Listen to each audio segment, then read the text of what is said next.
Well, good morning on this Monday. I'd like to start off with a reading from Psalm 104, verses 1 to 18. Bless the Lord, O my soul. O Lord my God, you are very great. You are clothed with honor and majesty, wrapped in light as with a garment. You stretch out the heavens like a tent. You set the beams of your chambers on the waters. You make the clouds your chariot. You ride on the wings of the wind. You make the winds your messengers, fire and flame your ministers. You set the earth on its foundations so that it shall never be shaken. You cover it with the deep as with a garment. The waters stood above the mountains. At your rebuke they flee. At the sound of your thunder they take to flight. They rose up to the mountains, ran down to the valleys, to the place that you appointed for them.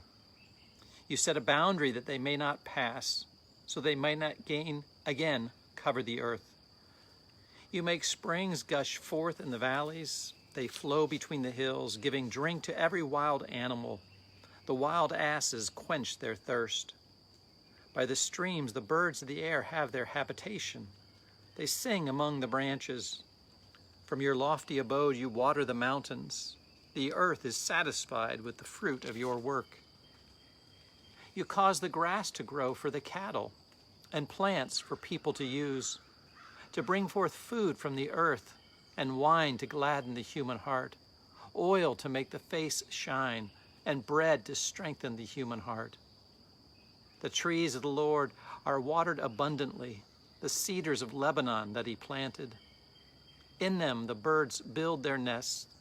The stork has its home in the fir trees. The high mountains are for the wild goats. The rocks are a refuge for the conies. When Renee and I were over in the Holy Land, I guess it was a year ago, January, the conies are these like smaller than groundhogs, bigger than prairie dogs, kind of in between. So marmots, I guess, in the Rockies, maybe a little bit bigger than those. Anyway, so it's interesting when I read this psalm, just how much the psalmist is reflecting on what's all around, what's visible to the eye. And if one takes the time to be observant, to notice all that is going on. So in my semi-regular morning walks or runs, if I'm out around dawn or dusk or pre-dawn, I'll usually encounter several bunny rabbits out for their morning feeds. And it's interesting to me that, I don't know this for sure, but I think I picked it up somewhere along the way. If they're cottontails, if they flash their white tail at you, they're trying to get your attention, to draw your eye away, possibly from a nest, probably from where maybe the babies are, and then they dash off in the other direction, but you're following this white bobbing cottontail. And yet, if they want to quickly blend in and camouflage themselves, they tuck the tail down, and so it's just brown fur that you see from the backside, and they very quickly disappear into the undergrowth. You get to see the red-shouldered hawk. There's one particular lot down in Clemson Downs where these hawks like to sit, and it must give them a good field of view for their morning breakfast. And so it's not unusual to see them there. And so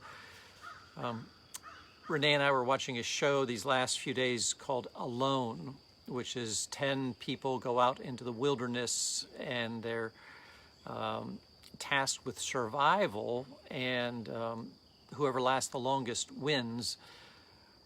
But it's much more of a show about just humans reacting to be out into the natural elements. And it's fascinating to see how an attitude of fighting against nature is not a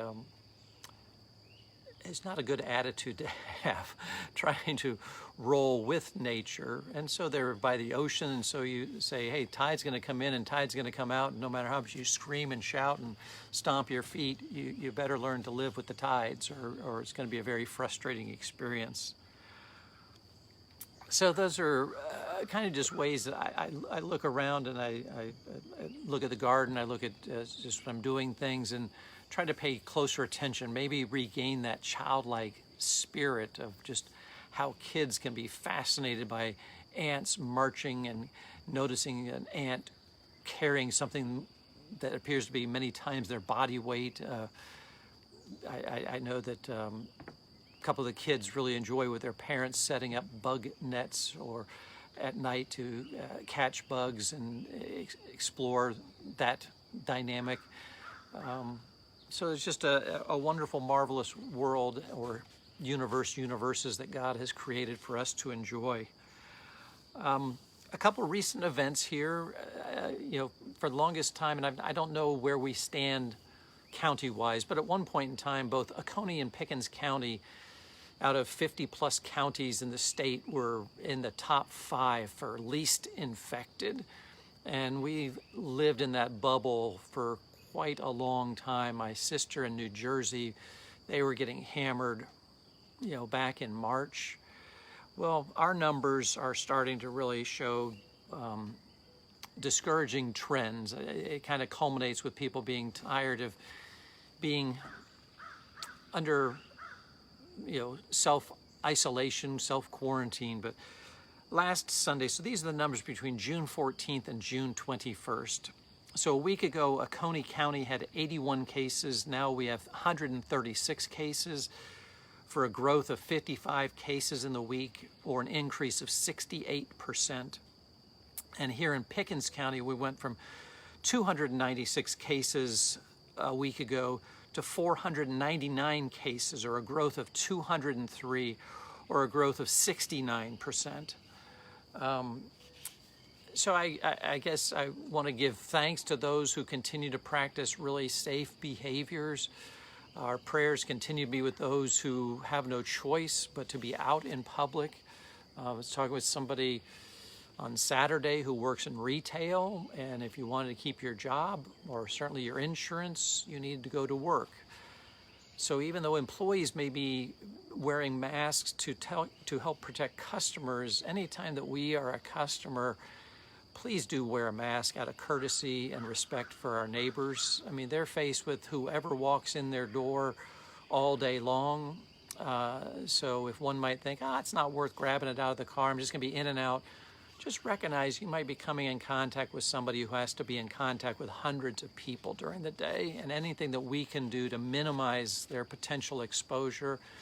Again, knowing that so many people can be infectious while they are pre-symptomatic, as in they feel fine, but yet have been infected. So let's do our best to continue to love our neighbors by wearing masks out in public, by practicing physical distancing for personal enjoyment and pleasure.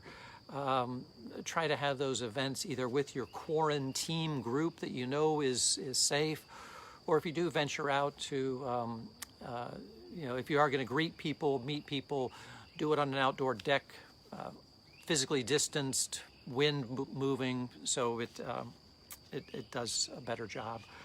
Renee and I were able to participate, as were about 8 or so other people from Uniloo, in the Unity March that Abel Baptist Church sponsored.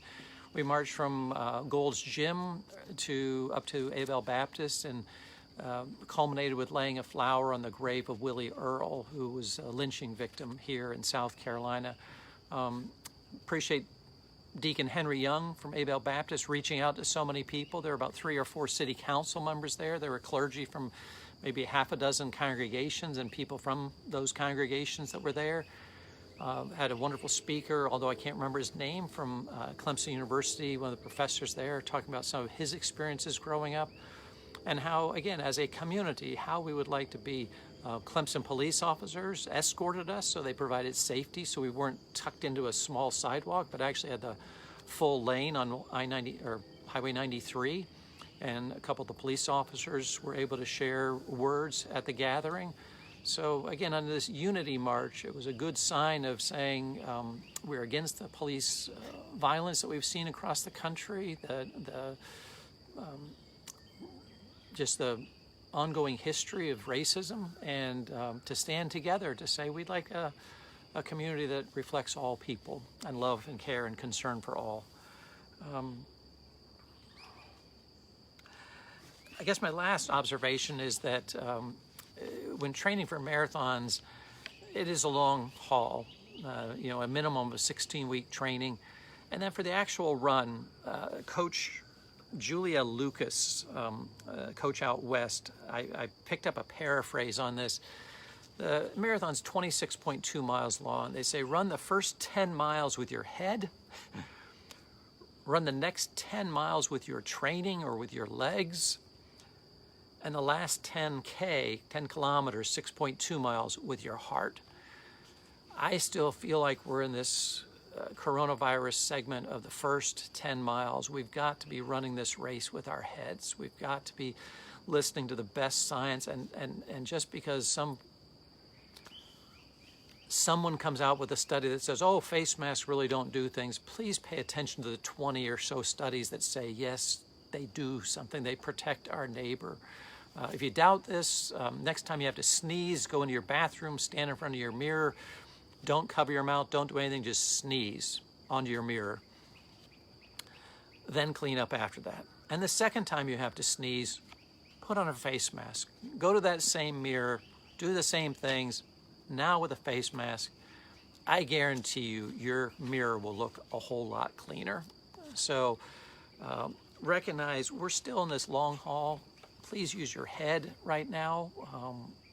If you're frustrated, go on Zoom, contact me, Pastor Josh, somebody else in the congregation.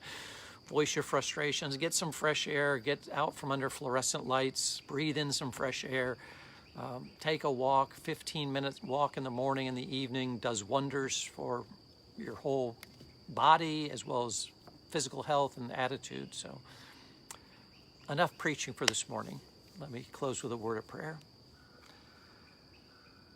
Good and gracious God, you do bless us with this phenomenal creation, a creation that has so much to see and observe and celebrate right within feet of us, let alone staring up at the night sky and seeing the endless mystery of the stars and galaxies and universes. So help us this day to be mindful of all you've created, all you are creating. Help us to be neighbors one to another, that during this time of transition, we can help pursue justice for our neighbors. We can lift up those who need encouragement. We can help be safe for all. We ask that you would bless us, Lord, that we may be a blessing to others. And this we ask and pray in Jesus' name. Amen. I hope you have a wonderful day today. Like I said, if you ever have questions, concerns, thoughts, issues, please don't hesitate to reach out to Pastor Josh or myself, and we'll at least listen. And if there's anything we can do, we will do it. Again, God's peace be with you. Bye-bye.